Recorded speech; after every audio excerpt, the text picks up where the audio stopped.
The waiter smiled politely as he moved around the table, taking everyone's dinner order. Ribeye steaks, salmon, wine bottles, desserts for the grandchildren. Then he reached me. Before I could even open my menu, my daughter leaned forward and quietly said, "She'll just have soup tonight."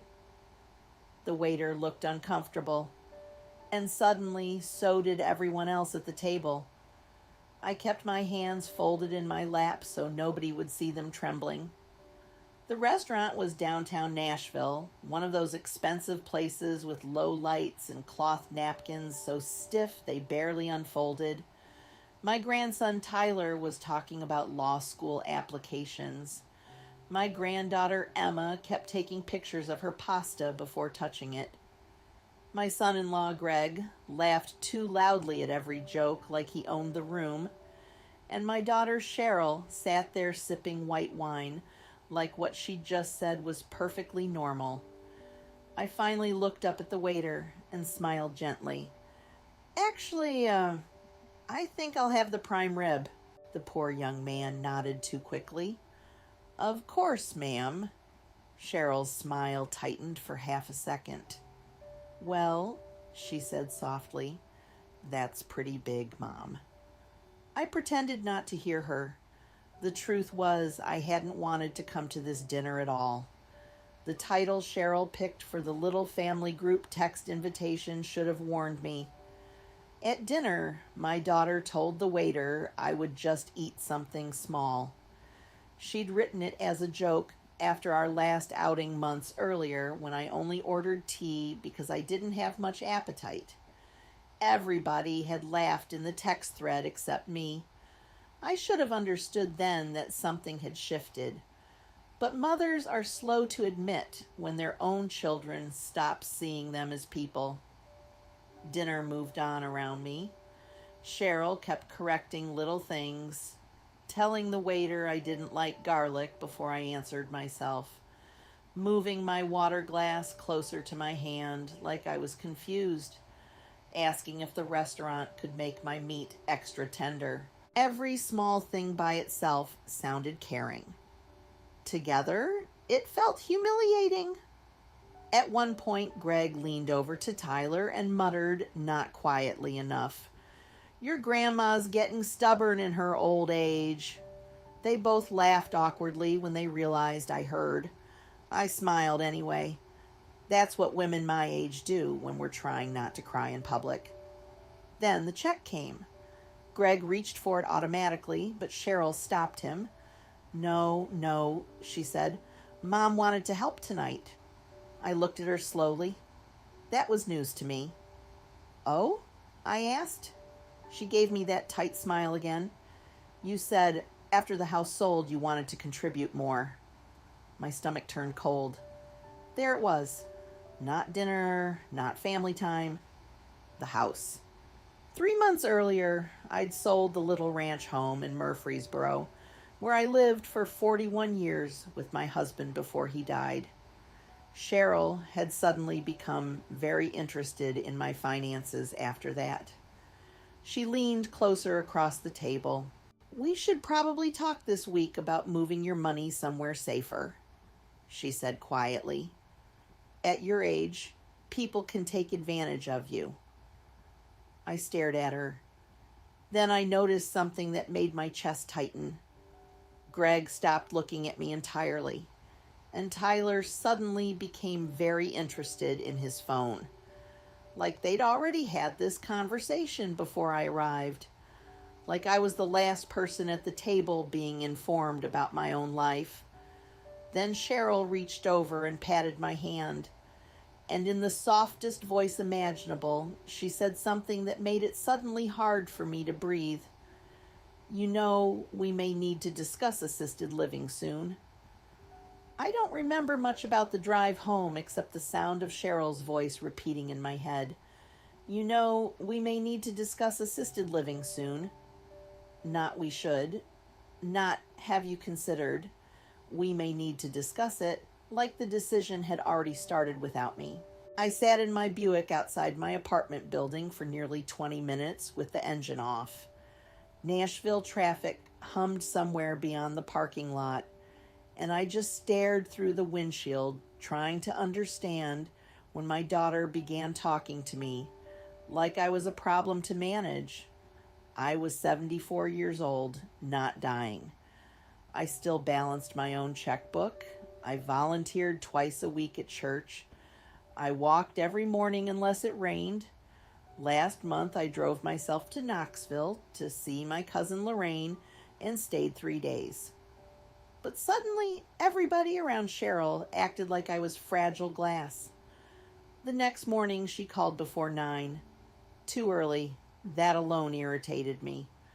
"Morning, Mom," she said brightly. "How are you feeling today?" I almost laughed. That careful voice again. "I'm fine." "Good, good." Papers shuffled on her end. "Listen, Greg and I were talking last night. We think maybe it's time to simplify some things for you financially." There was that word again. We, not you, not me. I don't need help with my finances," I said calmly. "Well, nobody said you did." Her tone sharpened just slightly. "You don't have to get defensive." That word settled into me like a splinter. Defensive. I realized then she'd already built a version of me in her head. Confused, emotional, difficult, old. "I'm not defensive," I said quietly.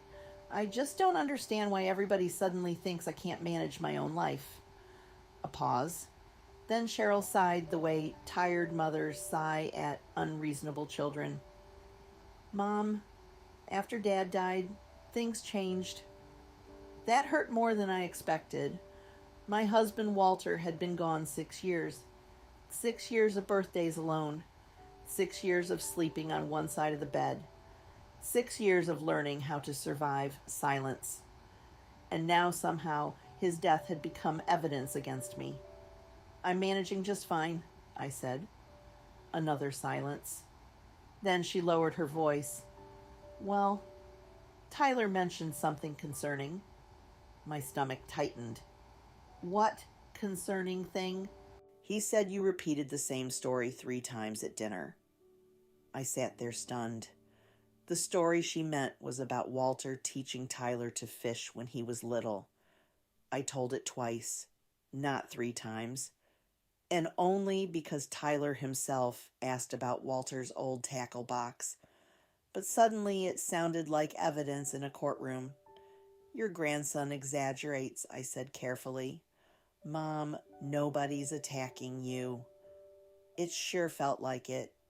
That afternoon, I went to the bank to move a certificate of deposit that had matured. Mr. Hernandez, the branch manager, had known me for years. While we were sitting in his office, he hesitated before speaking. "Mrs. Bennett, your daughter called earlier this week." My chest went cold. "What?" He looked uncomfortable. "She was asking questions about your accounts. General concerns. Said she wanted to make sure you weren't vulnerable to scams." I stared at him. "She what?" "She asked whether you'd added anyone to your accounts recently, whether there'd been unusual withdrawals. I told her I couldn't discuss anything without your authorization." For a moment, I couldn't even speak. Not because of the bank, because Cheryl had done it behind my back, quietly, carefully, like she was building something. When I got home that evening, there was a manila folder slid halfway under my apartment door. No note, just my name written across the front in Cheryl's handwriting. Inside were brochures, assisted living facilities, estate planning packets, and a blank power of attorney form. I sat at my kitchen table, staring at that power of attorney form until well after dark. The apartment was quiet except for the refrigerator humming and the occasional car passing outside. I kept touching the edge of the paper like maybe I'd misunderstood it somehow. But I hadn't. Cheryl wanted control. Not later. Now I barely slept that night. Every time I closed my eyes, I saw her reaching across the dinner table saying, "She'll just have soup tonight," like I was already halfway gone. The next morning, my friend Diane called. "You sound tired," she said immediately. Diane and I had known each other since 1982.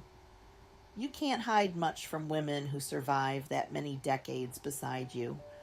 So I told her everything: the dinner, the bank, the folder, the power of attorney papers. When I finished, Diane was quiet for a long moment. Then she said softly, "Honey, this isn't concern anymore." My throat tightened. I know. You need your own lawyer. That word made my stomach twist. Lawyer against my own daughter. But by Friday afternoon, I found myself sitting across from a woman named Rebecca Klein in a small office near downtown Nashville. I felt embarrassed just being there. Like good mothers weren't supposed to need legal protection from their children. Rebecca listened without interrupting. Mid-50s, calm voice, sharp eyes. When I handed her the power of attorney form Cheryl left at my apartment, her expression changed almost immediately. "Did your daughter ask you to sign this recently?" "Yes." "She presented as temporary?" "She said it was in case something happened to me." Rebecca nodded slowly. Then she pointed to a section halfway down the page. "This document gives her immediate financial authority, not conditional authority." I blinked at her. "What does that mean exactly?" "It means if you signed this, she could legally access accounts, move assets, potentially sell property, and make financial decisions on your behalf immediately." My mouth went dry. "She told me it was just precautionary." Rebecca gave me a look I won't forget. "Mrs. Bennett, precautionary documents usually don't transfer this much control." For a moment, I honestly thought I might throw up, because suddenly little things started rearranging themselves in my head. The dinner comments, the questions about my money, the calls to my bank, Tyler watching his phone while Cheryl talked, like everybody already knew the plan except me. Rebecca folded her hands carefully. "Has your daughter been under financial stress lately?" I hesitated. Then I remembered something Greg accidentally mentioned at Christmas: refinancing debt, a second mortgage, Tyler's tuition problems. And suddenly, all those expensive dinners and vacations Cheryl posted online looked different to me. Not wealth, pressure. I drove home shaking. That evening, Cheryl showed up unannounced. She used her old key before I could even get to the door. "Mom," she called out brightly. "You home?" I stepped into the hallway, holding the folder from Rebecca's office against my chest. The moment Cheryl saw it, her smile faltered. "What's that?" "Legal advice," I said quietly. Something changed in her face so quickly it frightened me. Not sadness, not hurt. Anger. Real anger. "You went to a lawyer?" "Yes." "For what exactly?" "To understand what you asked me to sign." Her jaw tightened. Unbelievable. I stared at my own daughter. "You went behind my back to my bank?" "I was worried about you." "You sent assisted living brochures to my apartment." "Because somebody has to think ahead." "And that document would have given you control over everything I own." She crossed her arms hard against her chest. "Well, maybe somebody should have control because lately you're not acting rational." That word hit me like a slap. Rational. I felt my face burn. "I am perfectly capable of managing my own life. You sold your house and now you're isolated and emotional and making impulsive decisions. I hired a lawyer, Cheryl. That's not impulsive. That's intelligent." Her eyes went cold then. Cold enough that for the first time in my life, I felt afraid of my own child. Then she said something quietly that made my stomach drop straight to the floor. You have no idea how bad things really are right now. Cheryl stood in my living room with her arms crossed, breathing hard through her nose like she was trying not to explode. You have no idea how bad things really are right now. I didn't answer immediately. The apartment suddenly felt smaller than usual. The lamp beside the couch cast this soft yellow light across her face, and for a second I saw flashes of the little girl she used to be. Feverish at 7 years old. Crying after her first heartbreak at 16. Standing in a white graduation dress, holding flowers in both arms. Then it disappeared again. What does that mean? I asked quietly. Her eyes darted away, and that was the moment I knew there really was something hidden underneath all of this. Not concern, not protection, desperation. Greg was losing money, bad money. She sat down heavily at my kitchen table and rubbed both hands over her face. The house is behind 3 payments, she muttered. I felt my chest tighten. What? We refinanced last year because Tyler's tuition went up and Greg thought he could recover some losses with a development project. She laughed bitterly. Turns out his business partner was lying about almost everything. I said nothing. He borrowed against the house without telling me how bad things were. Her voice cracked then. Mom, we're drowning? For the first time all week, she looked less angry than exhausted, but it didn't erase what she'd done. How much? I asked carefully. She swallowed. Almost 400,000. The number hit me so hard, I physically leaned back in my chair. Oh my God. We can fix it if we get ahead of it now. There it was, the real sentence. Not grief, not worry, not family concern. Money. My money.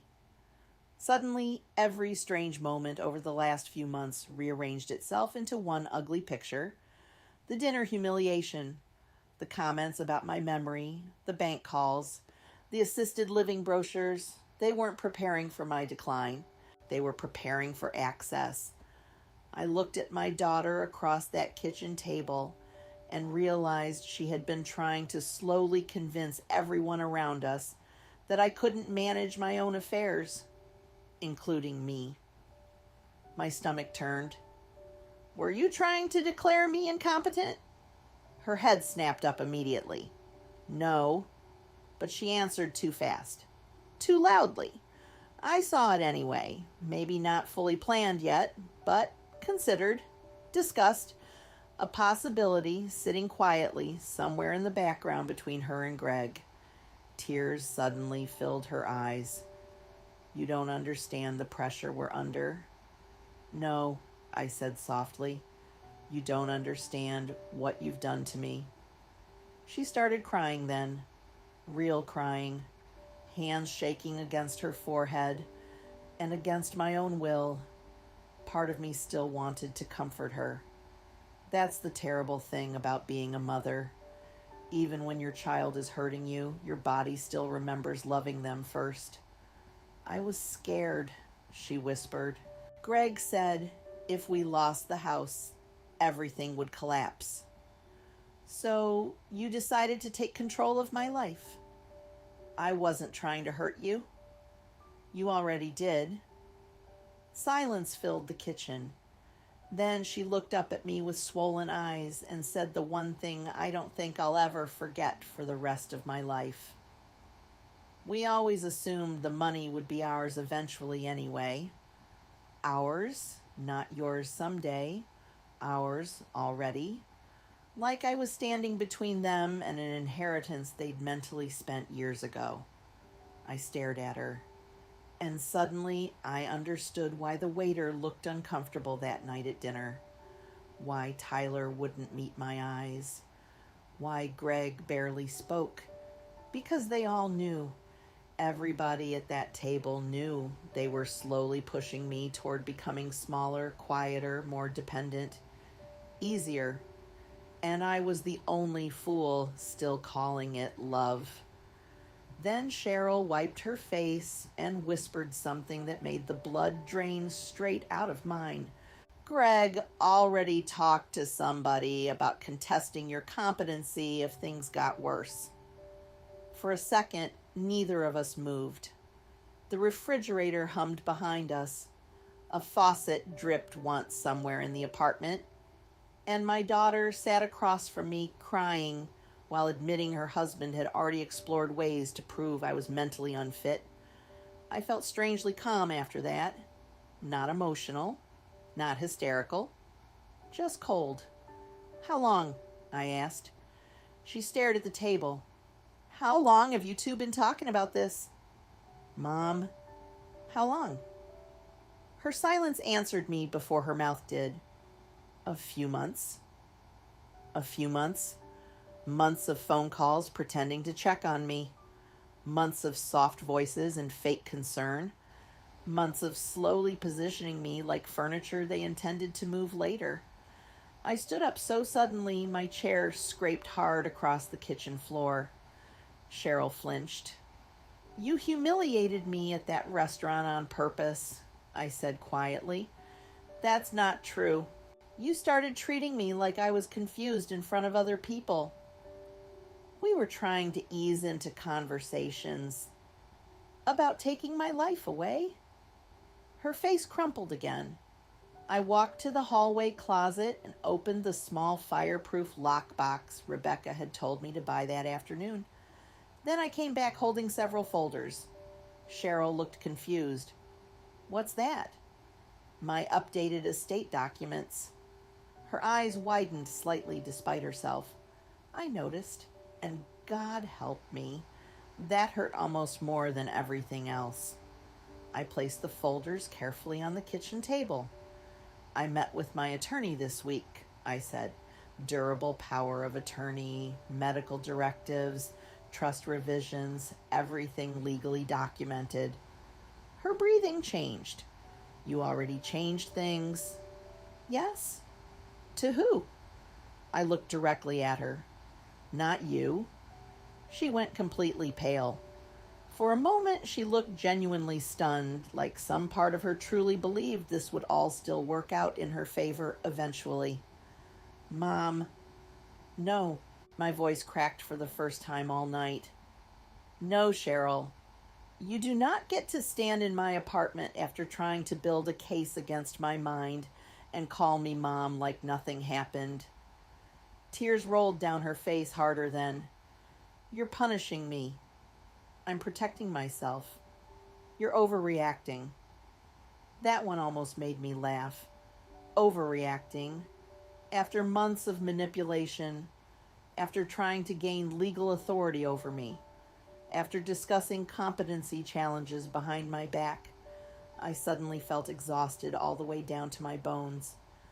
"I want your key," I said softly. Her head jerked up. "What?" "The apartment key. Tonight." She stared at me like I'd slapped her. Then slowly, angrily, she pulled it from her purse and dropped it onto the table. The sound seemed unbelievably loud. Neither of us spoke. Finally, she stood. "You're making a mistake," she whispered. "No," I said. "I made one already." She looked at me for a long time then, and for one terrible second, I saw something ugly pass across her face. Not sadness, not guilt, resentment. The kind people feel when something they counted on is slipping away. She grabbed her coat hard off the chair, then right before walking out, she turned toward me one last time, and quietly, almost under her breath, she said, "You know Tyler's going to hate you for this." The door closed behind her before I could answer. And that was the moment I realized my grandson already knew about the inheritance too. Some stories end quietly, but the damage stays with people for years. If this story meant something to you, leave a comment below and subscribe for more real emotional stories like this one.